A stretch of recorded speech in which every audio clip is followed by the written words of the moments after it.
Anthony Adebayo. We off the record. With you there, but if you're a coach, do you take that chance? Yes. You can reach us at the Off the Record Show at gmail.com. Anthony Adebayo and the most accurate sports coverage. Scotty B's Fantasy 5. We're different from any other sport. His sophomore year. Comes back and says, you know what? And your boy, Scotty B. We off the record. We off the record.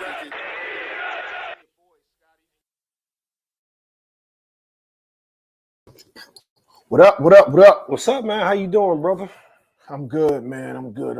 This is Off the Record. I'm Anthony Adebayo. Boy, Scotty B. How's my sound this week? Before you get all the way into the show, we're good with the microphone. We're good with everything. Pause. I hope so. I hope so. I'm sure there's people out there that'll let you know if we checked before. Okay. Before, so, but that don't always work. It could be like it sounds great before the show, then we start and then it goes to crap. But nonetheless, we gonna rock out. If y'all out there and our audio doesn't sound good, say something. You see something, you say something. Nah, man, but what's going on, man? We wasn't here last week, and we know NCAA tournament was going on. So, okay, this year, and it works like this for me, right? Mm-hmm. This year, I felt confident in my bracket. For whatever reason. Why? For whatever reason, mm-hmm. This year, I started watching college basketball a little bit earlier. Mm-hmm. I got a little bit more familiar with the teams, and I felt like, okay, this year I've got a better grasp of like the number ones. I got a better grasp of like who's playing and stuff. This is by far one of the worst brackets that I've ever filled out. I have never had a bracket. Well, I shouldn't say that. It's been a long time since all of my Final Four picks were wrong. Most of the time, I at least still have one in there. Right. Agreed. So I'll say this: I didn't do half bad. In my with my picks, considering the people out, because some of those brackets were like it's just games. Who would have had Florida Atlantic in the Final Four and winning those games, or had Princeton winning all those games to get where they got to? It was, I don't think people could expect, I guess, a number 2 seed going out in the first round and a number 1 seed going out in the first round, which was Arizona and Purdue. So I think that because more than likely everybody that you're playing with pick those teams and then it depends on where you had them going. It's still still within your group, not in the nation, because in the world that joint is within our group. You ended up in second. I ended up. It was, I believe, it was like 12 brackets. I ended up in third, and shout out to Marcus if he's listening out there. We'll get him his winnings for winning. Ain't nothing for second place. Nah, that's for second place. But I was in first pretty much the whole tournament until last week. You was in first. I believe it was Houston going out that killed you. If Houston would have stayed in, you'd have been good. What sealed my fate was when Kansas went out, and then on top of that, Alabama ended up going out. I believe in that particular bracket. Mm-hmm. Not all of them. For the most part, I thought Alabama was going to win. I felt like they had the best player in the nation, and pretty much I didn't see any team that was going to compete with them. I will say this in this tournament. It's been a story of grit, right? Mm-hmm. the team with the most heart has won. I think most of the games have just been decided on who wants it more. And it hasn't necessarily been a skill level thing to where I feel like I see this team and I'm just like, man, they just have more talent than this team. Where'd they come from? The teams were who we thought they were. They just, when it came down to it, they just wanted it more, and they ended up winning. So now we have what we got? We got Miami versus UConn, and Florida Atlantic versus who beat Creighton? No, Miami beat Creighton. Who was the last team? Dang, it was 57-56. What was that last game? And they should have lost. That was that foul game. Was it that was Miami, wasn't it? No. How am I drawing a blank for the Final Four? It wasn't Miami. It was San Diego State. Yeah. So it's San Diego State versus Florida Atlantic, and Miami versus UConn. What are your picks? Who you got winning the championship? I think the obvious pick is UConn. I think UConn probably has the best team left, but I'm rooting for Miami. Why? I like Jim Larinaga from when he was with George Mason. Okay. This is what we come to. He was at George Mason. He was. Took him to the Final Four. I didn't realize that much time had elapsed to where it's been 17 years since that's crazy. George Mason was in the Final Four. Has it been that long? Yeah, it's been that long. So, most of us that's listening, we're in the Northern Virginia area. George Mason was one of those colleges, really good school, but I felt like them going to the Final Four with him being the coach kind of projected them on the national level, and that team had no shot in hell and winning. But it was good, and Jim Larinaga, he coached that team, ended up lobbying down to Miami. He's been in Miami for I believe he coached that George Mason team maybe a year or two more, and then he ended up down in Miami. He's been running a solid program for all intents and purposes. So I really like the root for them, but I don't think they're better than UConn. Yeah, I think so. I have UConn. So I have San Diego State edging out Florida Atlantic.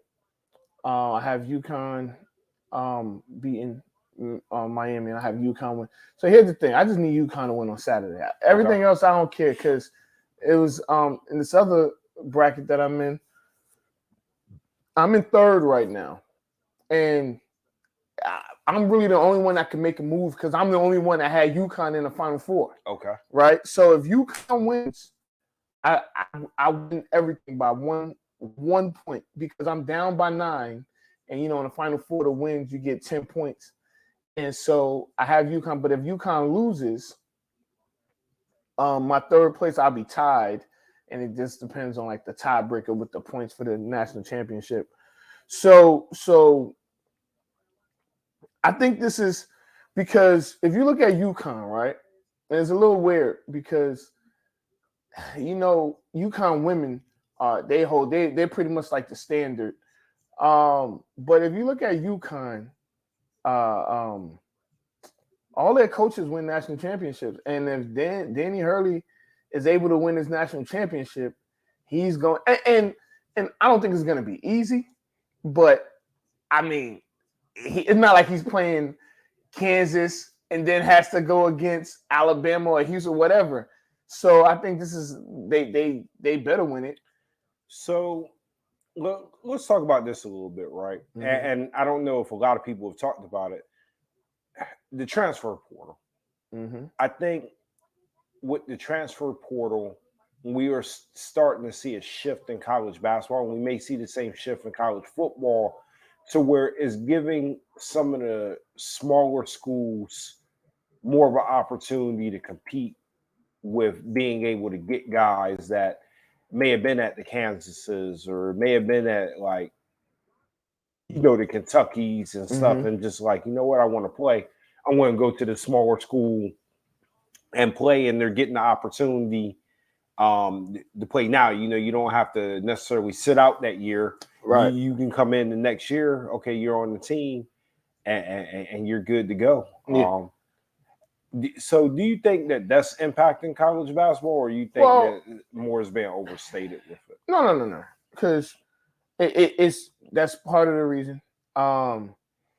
You know, which ultimately you have these older players still playing because you know everything was one and done. It was like the one and done era, but you don't have a true start. I mean, a true freshman.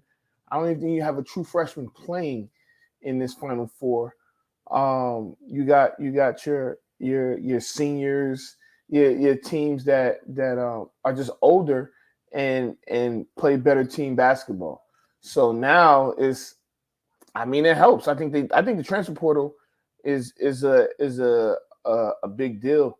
And so now you are going to see that shift, but in college basketball, because if you're still nice like that, you're going to the NBA. It is what it is. So, I mean, it would be nice. It would be nice to see college basketball teams at least have like a bunch of sophomores, juniors, and even some seniors. I think if you're a senior in college basketball at this point, you're just you're going to be a good coach. You know, it's going to be tough for you to make it in the NBA. It's going to be tough. Yeah, well, I think, and we talked about it all the time, or we talk about it all the time, basketball is a young man's game. And I do feel like what you're saying is with basketball, if you've got a certain level of talent or people can see the potential, like you look at the guy for Alabama, Miller.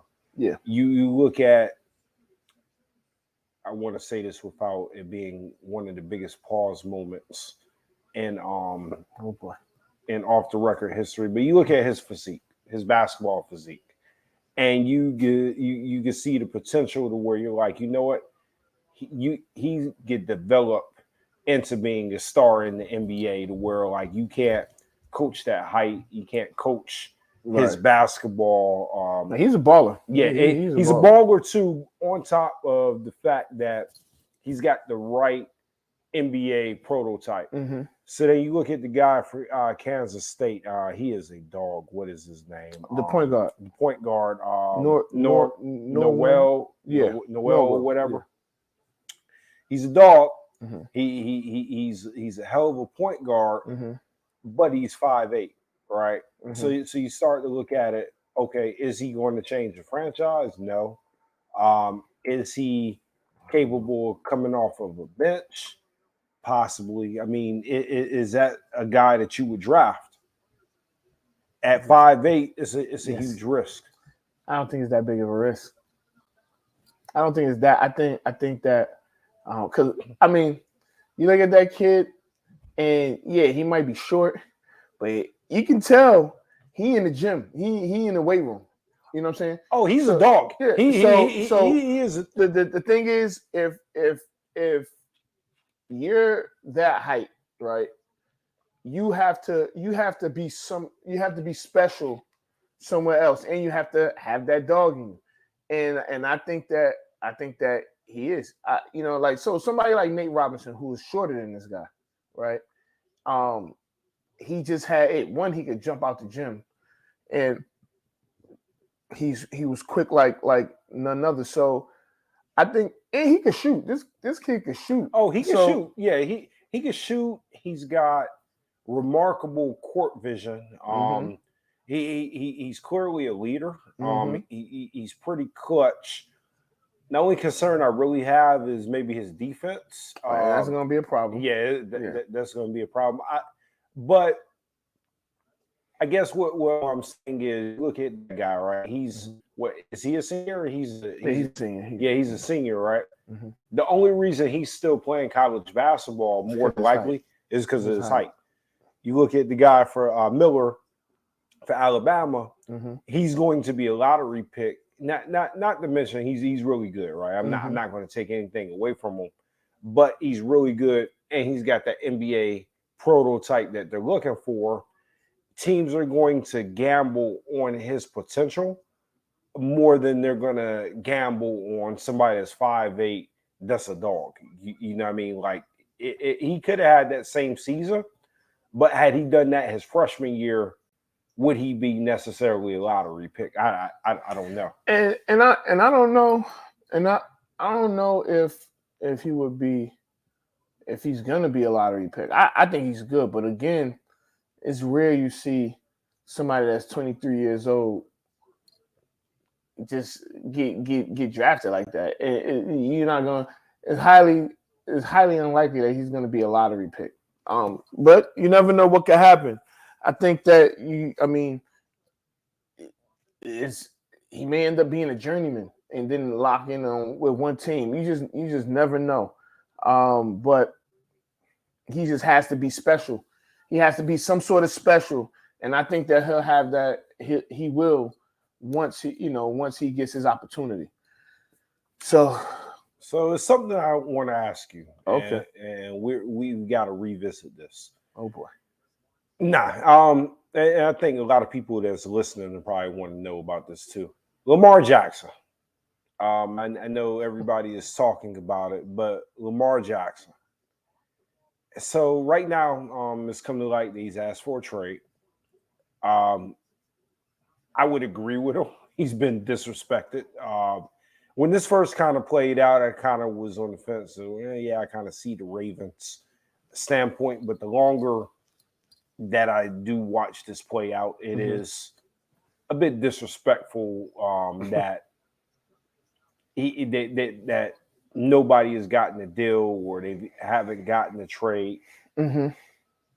I think a deal happens after the draft. Okay.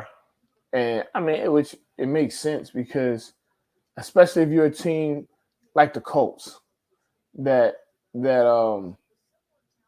you want your number 4 pick. You want that pick, whether you take a. So I can tell you this: we'll know exactly what their plans are after the 27th. Because if they draft a quarterback, they're not gonna go get Lamar Jackson. If they draft a lineman or trade back and get a lineman, or if they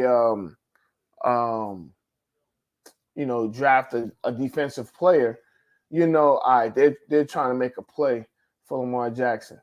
But do you feel like Lamar and I've kind of changed my tune a little bit. I think he's worth the number 4 overall pick. Like I would easily send that to them because just like we were talking about in basketball, right? Mm-hmm.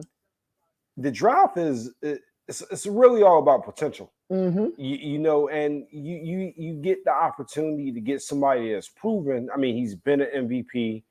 He's only 26. He's only 26.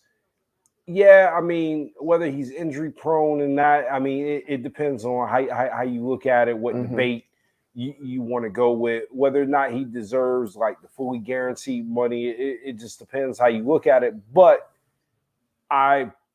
you would have to be a pretty lucky organization if you could turn that number 4 pick into a Lamar Jackson type player. Yeah, I mean, so I'll say this, right? Let's say Lamar Jackson was a senior in college, or let's say Lamar Jackson was in his draft. He would be the number 1 player. Easily. Right? Easily. So I think that he needs the Ravens need to reel it back in. I think that they're part of the problem. And I had a conversation with one of our friends earlier, Phil, who's our resident Ravens. Matter of fact, we need to get Phil up here because we do need to hear what he has to say, right? Yeah, he's been following this. So and so my thing is, I think it's going to end up biting the Ravens in the ass, right? Because what they're trying to fall back on is, well, we've won Super Bowls with Joe Flacco and Trent Dilfer, right? But you don't have Ray Lewis. You don't have Ray Lewis or every caliber players on your defense. Now you got some good players on the defense.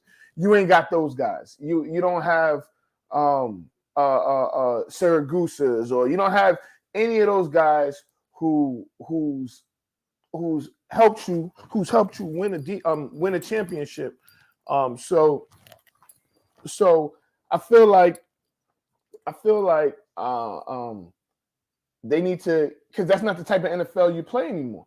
Like, you can have the best defense in the league, you can have the number one defense, and still get your brains kicked in. I mean, look at the 49ers. I'm joking. But yeah, I'm just saying. But what ultimately, if you need a quarterback, you need a quarterback, and if you have somebody that can throw, run, whatever, then you shouldn't make a big deal out of it. And they should have got this deal done 2 years ago. So I will agree with you on one thing that you said, and that's pretty consistent with the 49ers this year. Is I think most people would have felt, and Brock Purdy stepped in and did an awesome job, but you at the end of the day, maybe you don't need the top echelon quarterback, but you need somebody in there that can make things happen. You know, whether or not it's you get them on a rookie deal or you get them, you know, they're a veteran. You need a complete team. So I think it's went in different ways. So the Peyton Manning era, to where it's kind of like, oh, okay, if you got a dominant quarterback or you got like a Patrick Mahomes, you can win that way. But then you got the other side of it, to where like if you build a team the right way through the draft, and you got a solid defense, you got a solid offense, and then you got a capable quarterback, you're good. I think Lamar may be slightly being undervalued, but I do want to tie this into, do you think the whole momager or mama agent, it's tough because she doesn't have the relationships with that. So I think it's politics as well, because you got owners that's not wanting to give a fully guaranteed contract because of Deshaun Watson. You got that part. Then you have agents, you know, maybe throwing salt in the game, and because he doesn't have an agent, they have more connections than he may, and so they're saying they don't want that to be the trend where players don't get agents because that's their livelihood. So they're throwing some sort of salt in the game, and when you have that mix, it's like we are where we are now. Now people want to blame his mom. They want to, because I could guarantee you that it was an agent that spread that rumor that he had a family friend, call the teams, because it's just a weird thing to be out there, and owners aren't really good, and it could have been the owners too, but I think it was an agent that was like, well, let's just say that Lamar Jackson, you know what I'm saying, and the owners are not going to deny it, or the teams aren't going to deny it. They're not even going to answer it. So okay, I agree to an extent, right? So I think we're all happy that Lamar is bucking the system, right? And we get what he's saying, and a lot of us kind of feel like, yeah, I could have negotiated that. But I think essentially what he's doing is like showing up to court without a lawyer. You could defend yourself. That's true. And people have gotten themselves off. People have won grow up. You got to grow up. All right. But you're right. But people have gotten themselves acquitted. Or you can't even talk to. All right, yeah, they've gotten off. They've gotten off. Yeah, double down. All right. No, but all jokes aside, I think you know what I'm saying. Yeah, it works but the percentages are not with you. Very low. They are very low. Yeah, it's a better idea to go with some sort of representation. People do their own taxes. People make a shitload of money doing it. But the percentages are you probably should hire somebody. Right. It's one of those things. So Lamar, I mean, he's coming off as the guy that does his own taxes, wants to represent himself in court. Hey,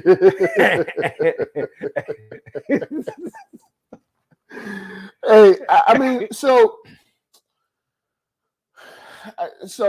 me personally, I wouldn't be surprised if he does have someone helping him, like a lawyer. But they just don't. I mean, there's no way you're a professional athlete and you don't have a lawyer. You know what I'm saying? So you have somebody that's there that can give you some sort of guidance. And that's how he's probably coming up with his numbers as far as his value or his worth. Now the other thing, I think what I also think happens is, even the media, they kind of get frustrated by not knowing what's going on, right? Because if he had an agent, we'll be getting this, little tea, a little bit of tea from this, what's going on with negotiations from here, boom, boom, boom, boom, boom. And now the media, they can't get anything. So they get frustrated and sometimes they need a story, so they got to make up some stuff. So one thing that you kind of alluded to, and I want to go back to the point, right? You were talking about agents having connections. So sort of like if you go to court, if you're representing yourself, you can't have that backroom conversation with that prosecutor, right?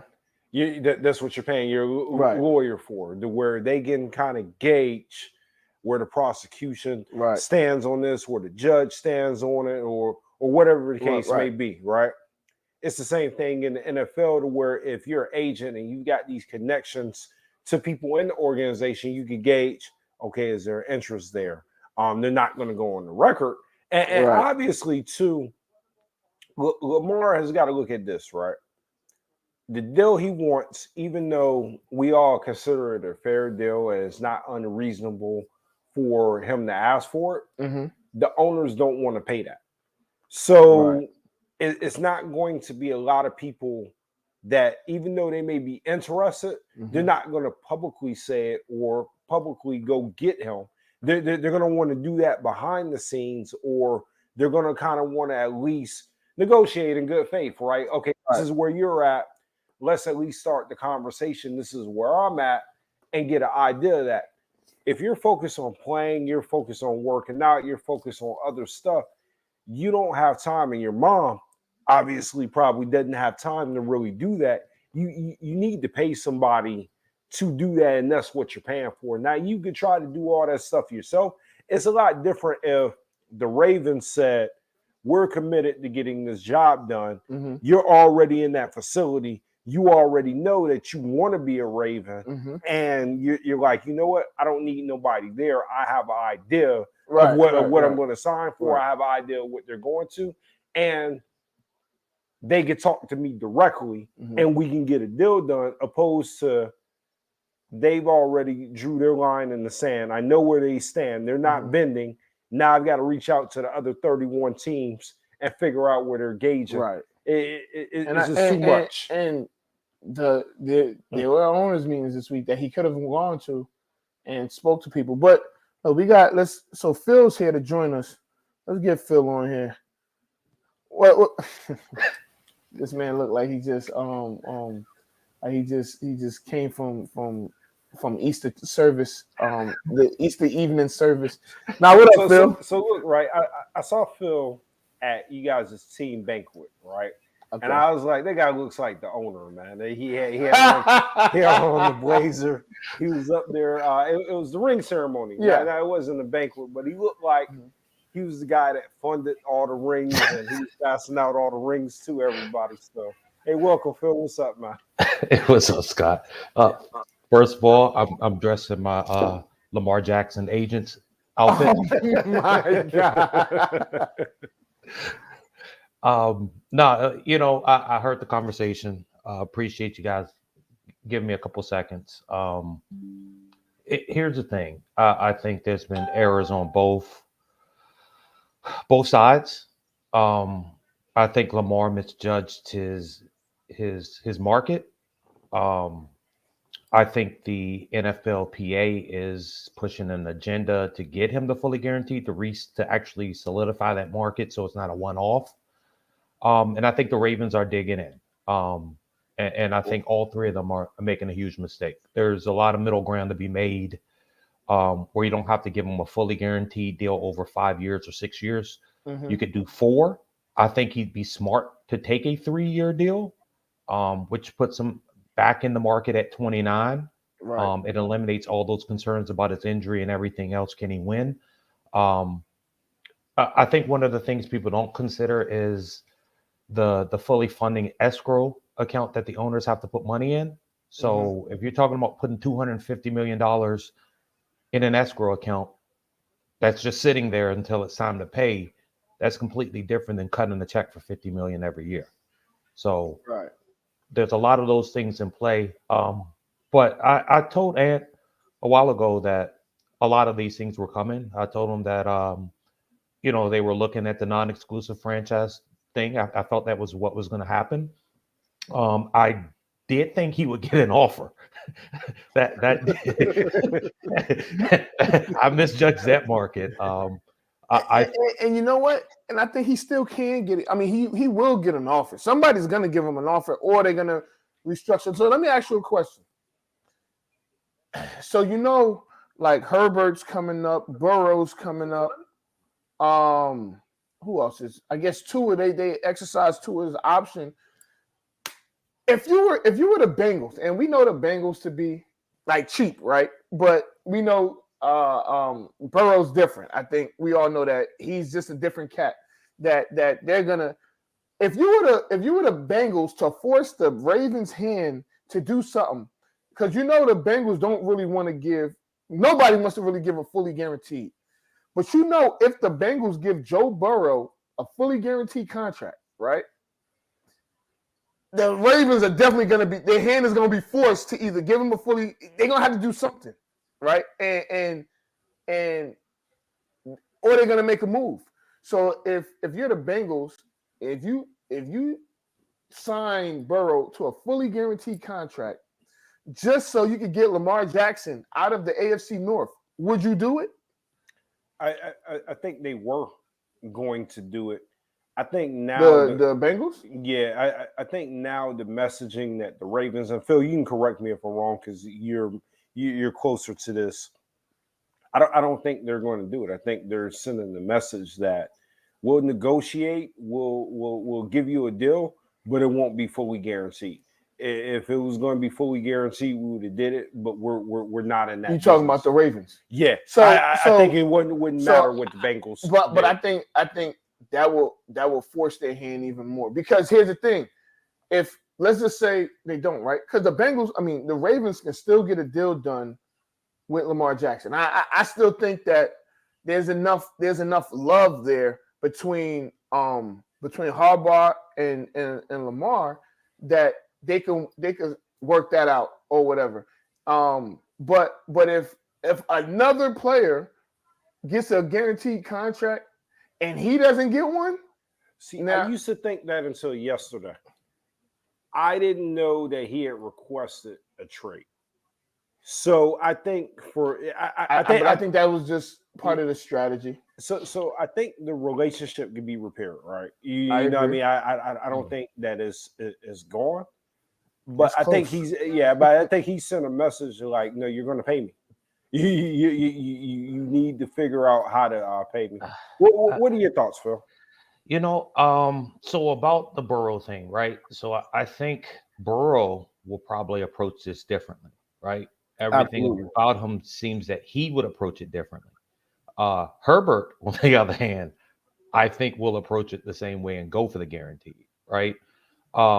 If I'm the Bengals, I don't push to give Burrow a fully guaranteed deal because they have Higgins, that's going to need a deal around the same time as Burrow, and then number one, you have to pay him.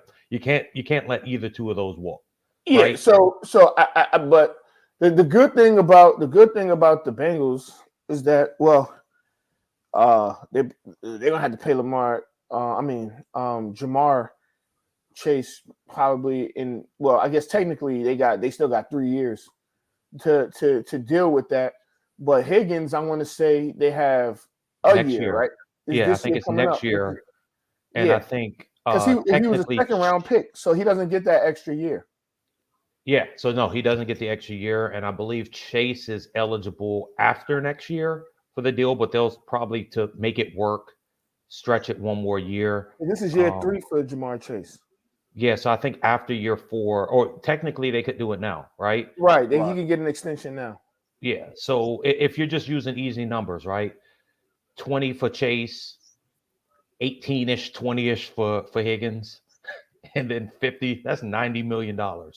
Plus you just paid Orlando Brown 17, so you're at $106 million.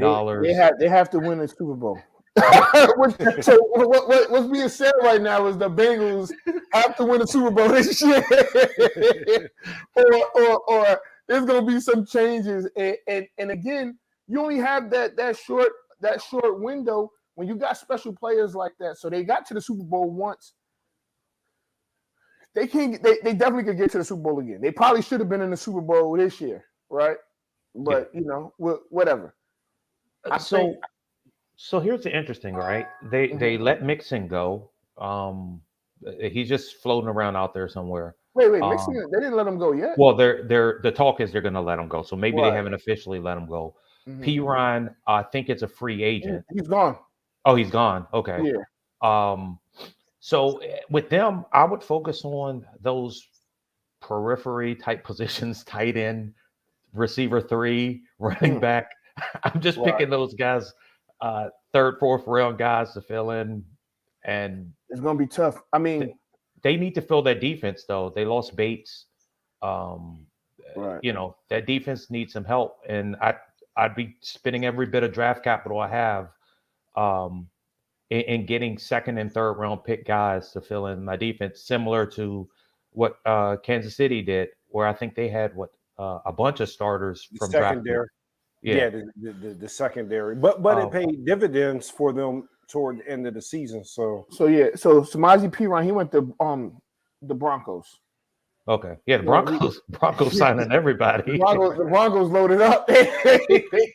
I mean, and Perine seemed like a guy that could have played in that Sean Payton New Orleans system. So, he reminds me of was it Pierre Thomas or it might be Pierre Thomas. Pierre Thomas and what you call it from that was in Baltimore and New Orleans. Ingram, Mark Ingram. Yeah. So I guess at the end of the day, I feel like Lamar.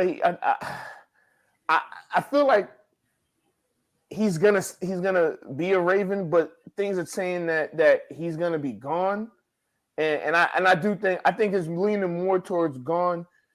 But listen, money always changes things, and money in the NFL, money can always repair relationships. And I agree with Ern. If they pay him, all was forgotten. All was forgotten. So here's the thing, right? I was going to use the thing of, when they're, people going through separations or whatever. I'm just going to back it up to high school, right? Because this is what it kind of feels like when the dirt's been slinging, the fact that he's very active, encountering everything on social media. I think he does not hate the fans. He loves the players. He's okay with Harbaugh. I think he does not like the GM. It's going to take Ozzie stepping in to Godfather this thing. Because you already see him talking. Yeah, Ozzie's going to have to Godfather it, and Ozzie's going to have to convince the owner to do something different. I have 3 places where I think he's going to end up. I think the Commanders, One being Snyder's going to get $6 billion for this team, and he doesn't have to pay the contract. I think as a parting shot to the NFL, he could sign that fully guaranteed deal. And he should do it now. And the new owner has to pick it up. But again, waiting till after the draft. All these are after draft, right? The Colts, I believe, does it after the draft. They possibly trade down to get a pick next year, and they'll worry about next year's draft. And then the third team is the San Francisco 49ers. I think they stop riding the fence and they go all in. And I pitched Scotty a trade a couple of weeks ago, and I think that works for both teams. But what I tell you about that trade? It was a terrible trade. On who's in? On both ends. Well, no, it's good for San Francisco. Yeah, I was about to say. It's good for San Francisco. I would've took that Baltimore ain't getting enough. But so I'll say this. This is around this time is where we get all the lies from football people. We get all the lies, right? So you and then when people start talking, they kind of like telling on themselves, right? So I feel like Atlanta's owner, blank. I feel like the things that he's saying, he's just putting up, it's just smoke and mirrors. It's just like, yeah, he's always injured, and he has this, he has that, but because the things he said didn't make sense. When he was comparing Deshaun Watson and Lamar Jackson, I was like, it just doesn't make any sense. So don't sleep on Atlanta being a destination as well. Because here's the thing, I agree that whatever move is going to be made is going to be post draft, and you'll tell by what these teams do in the draft, especially the first round, how they figure how they're going to move. So it's something that I keep coming back to, and our team has seen the distance. And when I say my team, I mean the 49ers. They're starting to distance themselves from Trey Lance unnecessarily, right? It's clear that Brock Purdy should be the starter, but I don't know if anything needed to be said with Brock Purdy not coming back to August. So I'm starting to think that Phil might be right, to where they're putting it out there that, hey, he may not. We may be willing to part ways with him, and I want to tell you, it's a team. No. Hey, look. So in full disclosure, Scott, what was the trade? It was Trey Lance, Brandon Ayuk. Yeah. And was it a first this year and a first next, or was it a second? It was a second and a first. This is definitely not enough picks for Lamar Jackson. Oh, no. I agree, but I don't think it's any other. So it's teams that can use them, right?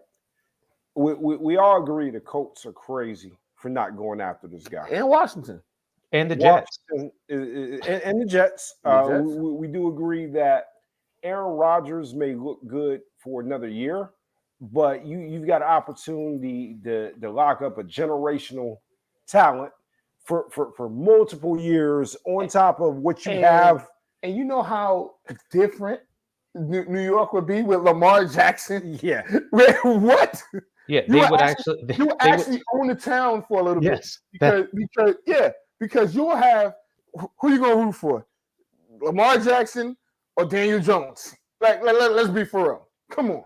Right. Hey, look, so what they could actually do, Scott, we're Knicks fans. They could do the Nets routine. They could just steal the back page. They could steal the back page with Lamar Jackson, that defense, those weapons.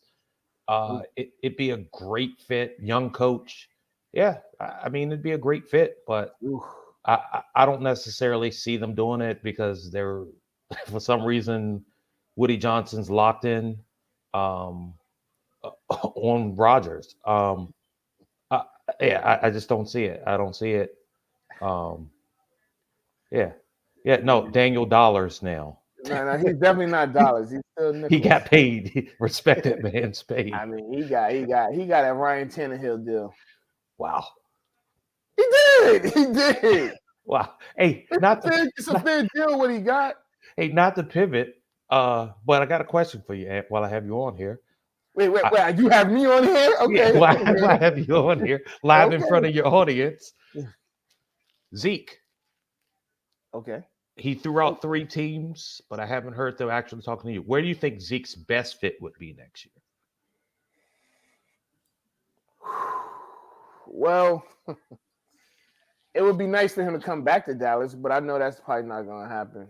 I mean, that's actually possible that it could happen. I think I really do see Zeke. So here's the thing: if the Bengals somehow re-sign Mixon, I could see Zeke in Cincinnati, right?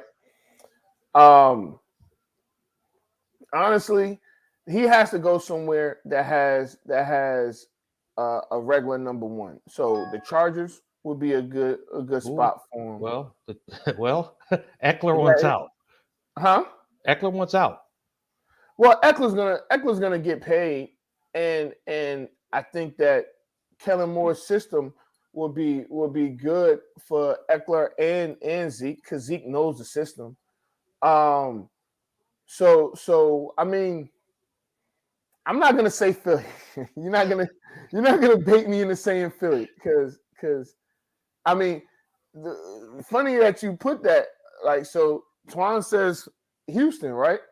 But Houston would actually be a perfect fit for Zeke because they have Pierce and he can back up Pierce, and they have some pieces. Carolina does have some pieces, but he has to just be like he has to be. And I know we had this conversation a couple weeks ago. He has to be like Jamal Williams. He has to be the short yardage guy, and I mean he rushed for 870 some odd yards this year. Put it like this: Zeke has another 1,000-yard season in him if he's sharing the workload. So if he's sharing the workload for the next 2 or 3 years, and maybe that 4th year, we've seen all of these old running backs, and he's not even that old. He's not even that old. We've seen him have that one big season towards the end of their career, and then they get one more payday and they just fizzle out. I think he's got some more left in the tank. I think he, like you said, he's got another 1,000-yard season in him, but he's got to not be the focal point of the exactly. Offense. That's and how he gets that 1,000 yards is that whoever that number one back is gets hurt, and now he's getting more of the workload. All right, so and I got 3 spots for him. I think 2 of them was on his list.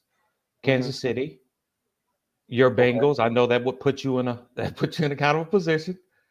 And then I'm gonna go on the limb and say the Jaguars. I think he'd be an excellent backup to ATN. I can see that. I mean, really, honestly, that's not bad. I think you could put Zeke in almost any situation if he's willing to accept his role as the second back. I think most teams would say, you know what, I'll take Zeke as my second or third back. I'll bring this guy into the running back room. Where it gets a little dicey is if he thinks that he could still start in this league, or he should be RB1. So I was told by someone who is a Cowboys fan that Zeke should now be a fullback, and he should play the role. He should play the role of like a use check. And who's the guy from Baltimore that was always in the Pro Bowl? Ron McClain back in the day, I guess. But I said, whoa, fullback, like. No, he's a good blocker. I get it, but like a fullback is a useless position in football now. Well, so that's why I actually sit those 3 teams. They pass a lot. Zeke's probably greatest skill other than his knowledge of the game is his ability to pass protect. I think bringing him in there as an extra pass protector who can also run the ball, run those draws. Mhm. I think he would help. He'd provide some veteran leadership down there in Jacksonville. So they'd be my top choice for him to go to. They saying we froze. I don't know. It looks like we good here. Yeah. But yeah, so I don't know. So I think that Zeke's gonna find a home. He's gonna be somewhere. And yeah. Why'd you have to bring? Let's go to the winner. Are you gonna stick around for the winner of the week? Yeah, I'll stick around. All right. All right, let's see. Let's get to the winner of the week. Winner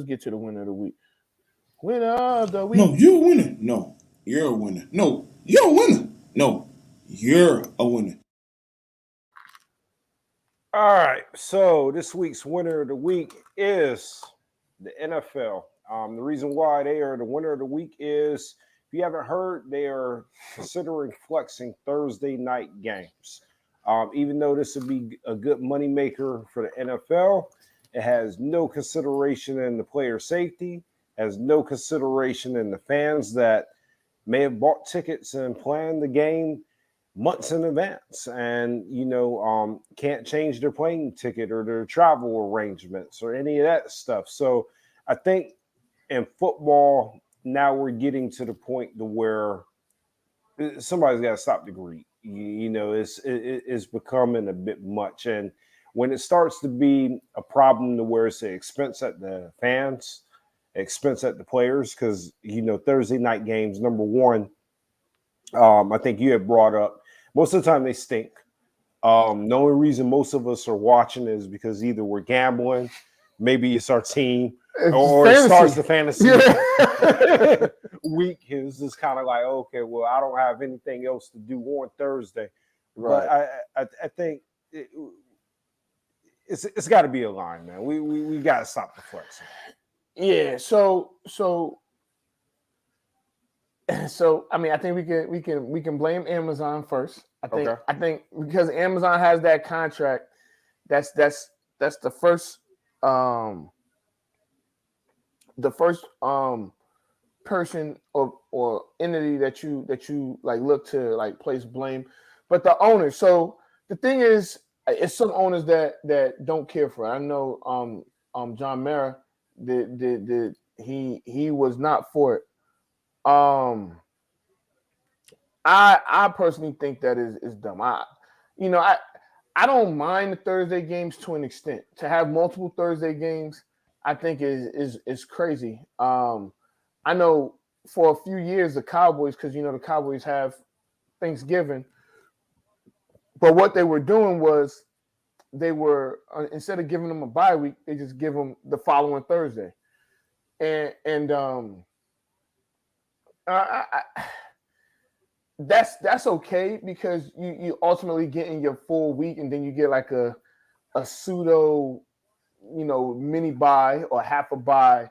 But the problem is with the Cowboys, what was happening was they were playing 3 games in like 12 days, and I mean it happens every year. So, but if you're asking, teams to just flex, and you only getting 15 days. That was what the proposal was saying, that you only get a 15-day. If they do it 15 days in advance, which to me I don't think is enough time. Because, like you said, with the fans, trying to change that ticket, good and damn well it's gonna be hell trying to change a ticket 15 days in advance. Yeah, not only that, we're all creatures of habit, right? Mm-hmm. So I'm sure most NFL players, coaches, just anybody involved in the organization, they have their regiment, right? Sunday they play, unless it's a Monday night game. Most teams have Monday off. Mm-hmm. Tuesday they may start, looking at the film. Wednesday they start practicing. Now if you're flexing the games, you're throwing that routine off to where you can't really be off Sunday because you've got to start preparing for that team Thursday. And you still got to travel. Yeah, you got to travel. You got to get set. So it's already a burden for most teams, but at least they can look at the schedule.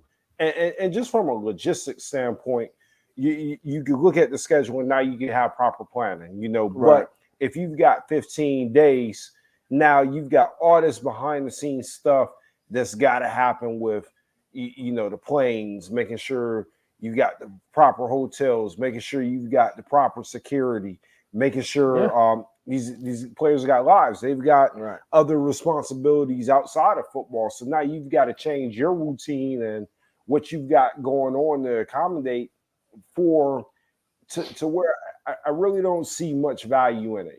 I think most people are fine that we do have football on Thursday.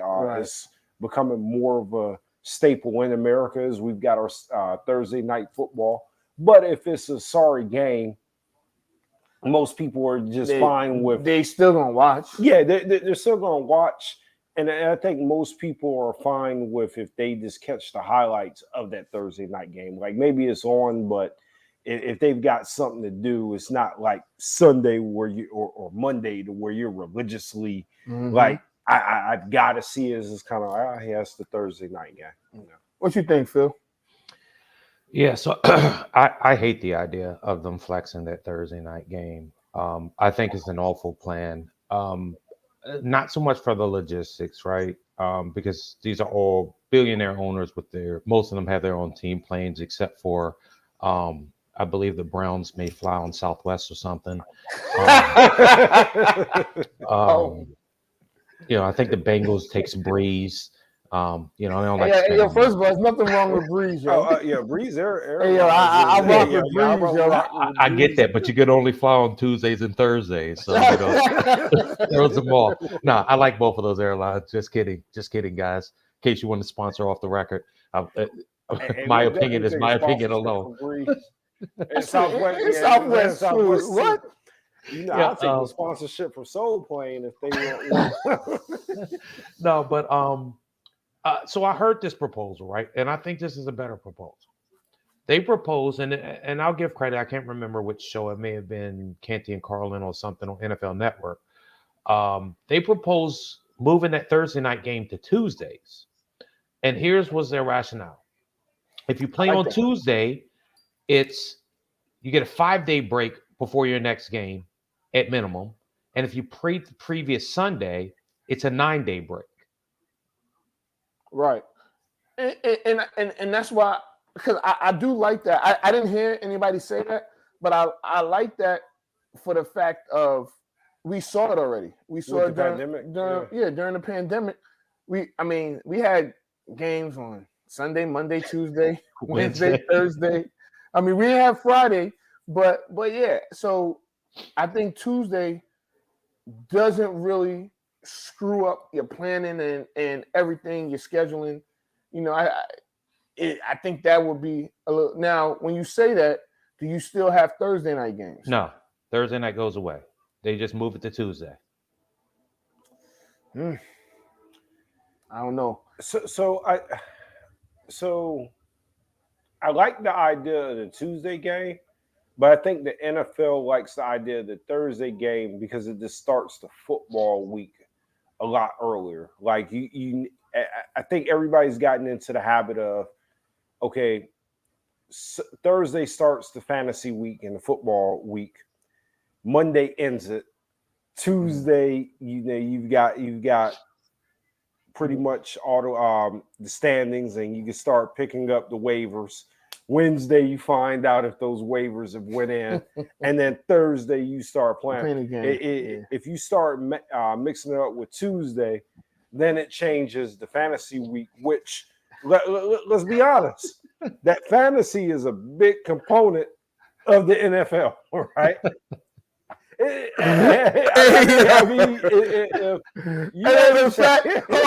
fact that is Scott's main point is the fantasy football. And his ass don't even want to do the fantasy 5 anymore.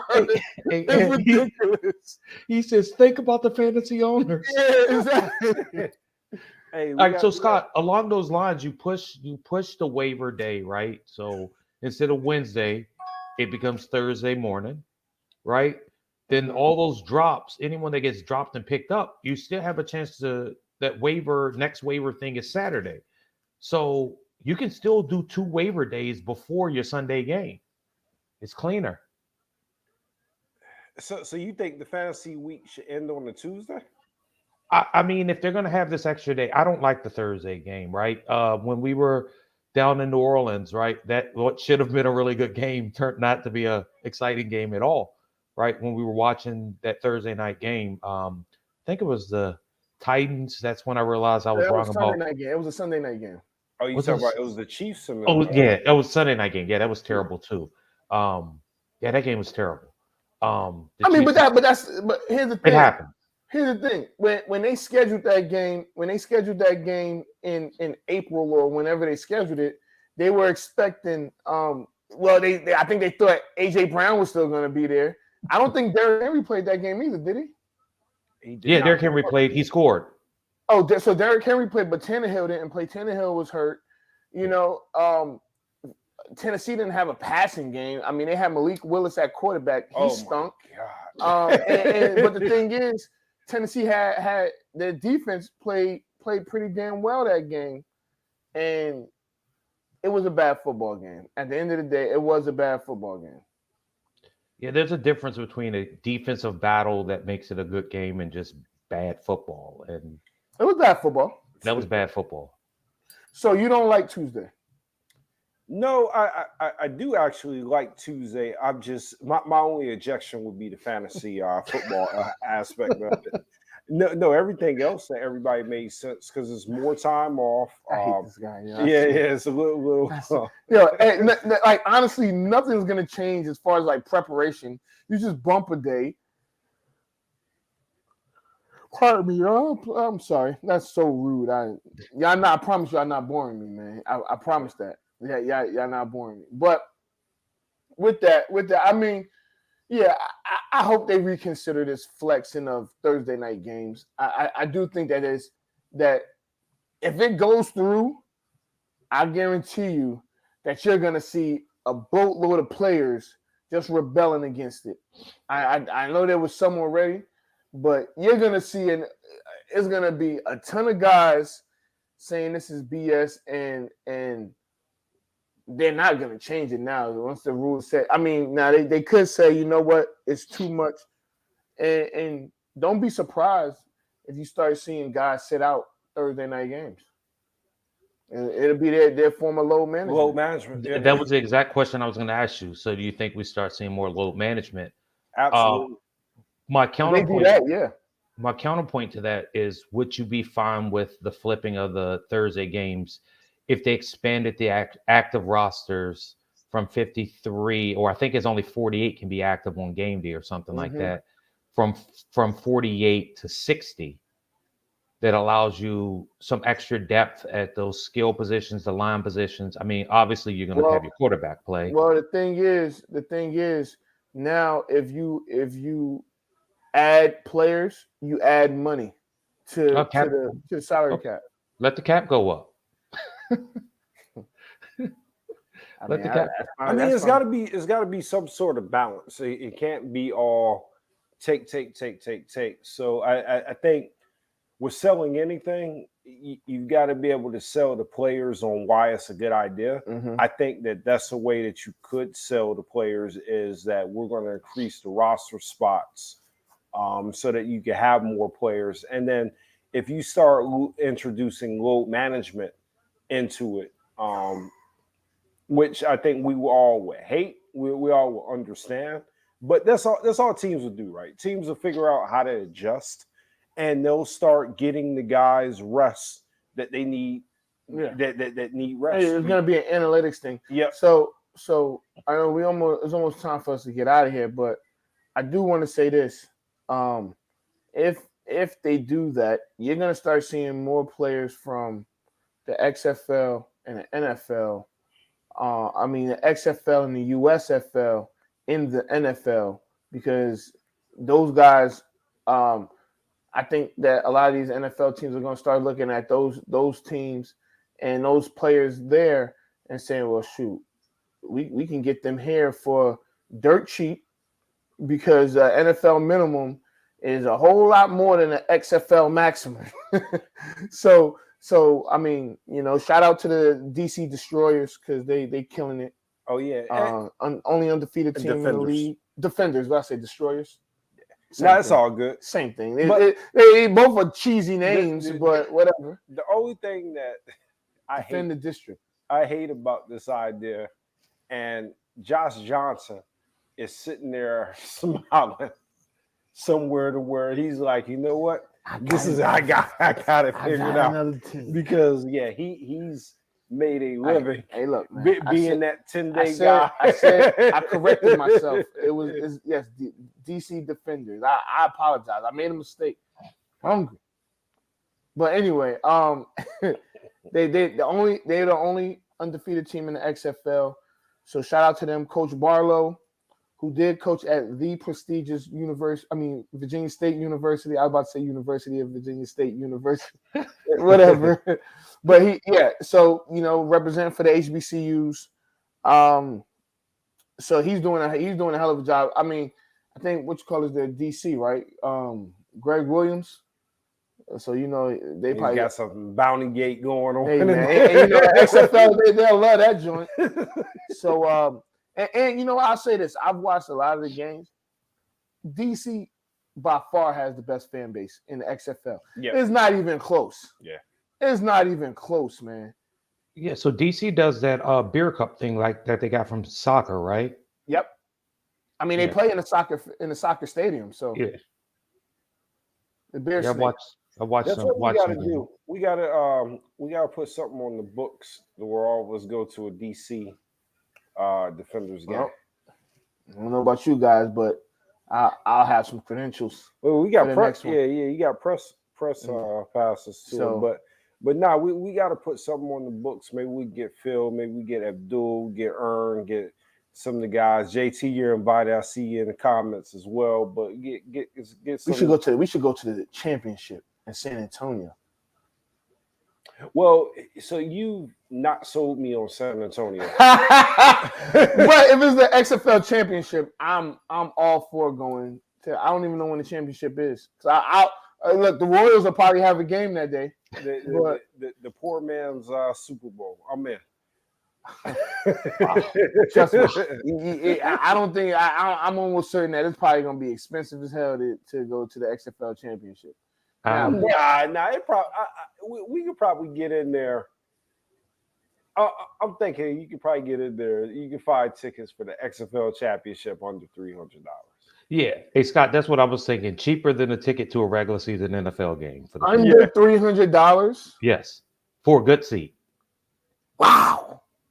Yeah, man. I mean, they might be selling some new tickets for like $20. No way. I think you're gonna have to pay $500 to go to the XFL championship. All right, and so for comparison, right? And I don't know if you know the answer of it, but like the McDonald's All-American games in basketball or the Under Armour games, what do those tickets generally run? You mean? I got mine for free, so I know. Horns. I ain't even gonna. I mean, but I don't know. I can find out. I mean, and I think that could be a good homework assignment. But I highly doubt that the XFL championship, like the cheap seats. But y'all saying the cheap seats you can probably get $25. You get a hot dog and a soda. Yeah. You think it's gonna be you're gonna pay $25 to go to an XFL championship game? Yeah, I can guarantee you, nobody. The Rock is gonna be there. So look, nobody is sitting around planning a guy's trip to the XFL Super Bowl, but off the record, yeah. First of all, DC is gonna be in there, and I'm rooting for them. I would say that we're trailblazers and thinking of like going to San Antonio to see the DC Defenders play. Hell no, that ticket's not going to be $500. And I'm willing to bet for sub $1,000, you can probably sit on the bench at that game. Absolutely. You might get to meet The Rock. for $500. For the XFL. I can't believe y'all being this disrespectful, yo. Hey, Phil, you get a picture. He might put you in I can't wait till the price of these tickets are released. Hey, And Scott. I'm gonna make sure it's on the screen. Hey, Scott, for I can't $1,200. believe For $1,200, you can call a play. Yeah, you might be able to call away for $500. Yo, and you know what, Phil? They're an innovative league. You might even get to sit up there with the offensive coordinator. Wow. Like not only will you get to call a play, but you might get. And that could be. Hey, look. So let me ask you a question. So how that much could y'all be a think big the tickets are now? Easily $15. Okay. Yeah, I would say probably $20 for a good ticket. I'll go A ticket now on probably Ticketmaster. you could probably get a ticket for $30. Probably kids in free. Wow. So we just talking about the DC Defenders, right? Yeah, DC Defenders. No, speak amongst yourselves. Oh, So April 16th is the next home game. Okay. that's a Sunday, right? It's Yeah. a Sunday. It's after we got a game in Charlotte on the 15th. And how much did you say? $30. The cheapest ticket? Yeah, we'll go with the cheapest ticket. $24. $24. That's the cheapest ticket. All right, what's the most expensive ticket? I'm guessing the expensive one. They'll probably try to sell you a suite, $400. No. Probably Hold on. 100. So right now, no. So right now, I see the highest is $276. Hold on. Is this on StubHub? This is after I'm just on Ticketmaster, right? I'm just on Ticketmaster. So the highest seat is 270. Oh, I'm sorry. Oh yeah, no, my fault. I clicked on the thing. So 276 is the resale of the highest resale price that I see on here. Yeah, they bugging for that. Yeah, for that, and you got to be the biggest jerk off to pay. I'm sorry. I believe that's a suite too. It's a suite. Hey Scott, for that much you get to run out with the team and catch a pass from the quarterback if you pay $270.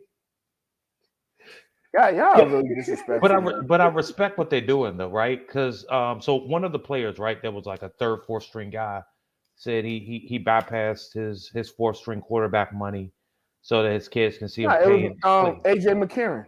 Yeah, and he gets like $60,000 a year or something like that, right? So I can't imagine they're beating fans in the head. I think they're trying to make it kind of like minor league baseball, and I think you can get good tickets at minor league baseball for $10. So yeah.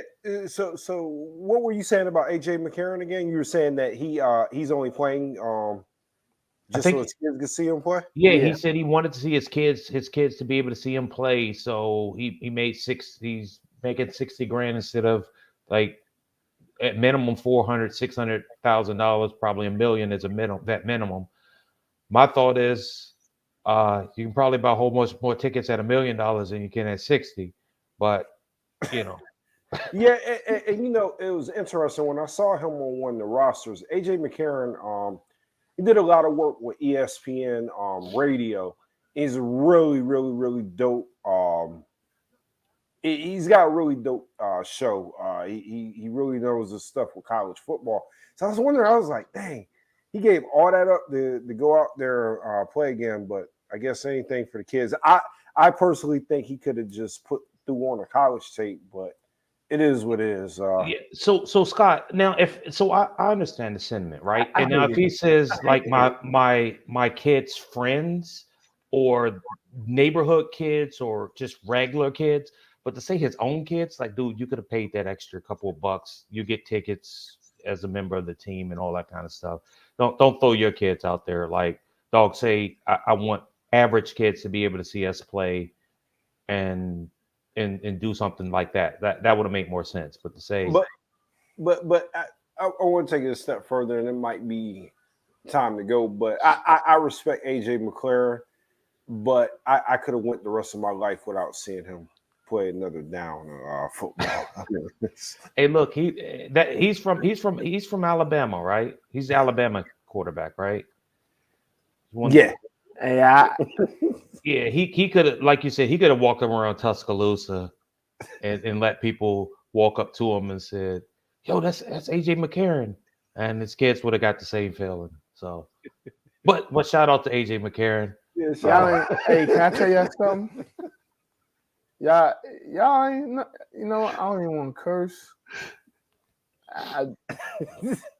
But look, if you want to go to the Poor Man Super Bowl with us, man, hit us up in the comments, man. I think we're gonna try to put it together. The XFL championship game is we can't go. It's Saturday, May 13th. Oh, it's let's see if they got tickets for the inaugural. I can't believe y'all. Hey Scott, for $400, you can be in the picture on the Riverwalk with the team. Hey, you know what? Wow. Again, you're paying for the experience, right? Nobody has to know that they're. All right, so hold on. Vivid Seats. Let's see if they got the championship ticket information. All right, XFL championship tickets. Oh, they're sold out. Oh, so they don't even have the number yet. What? Hey, they haven't printed the tickets yet.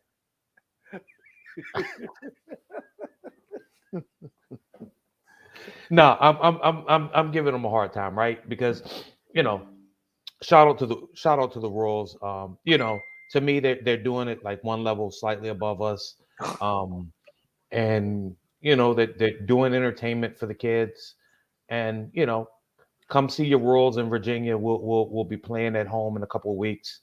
Come on out and come check us out. Tickets are only $10. So, for slightly less than an XFL game, you can come see the Virginia Royals, national champions, play in Richmond.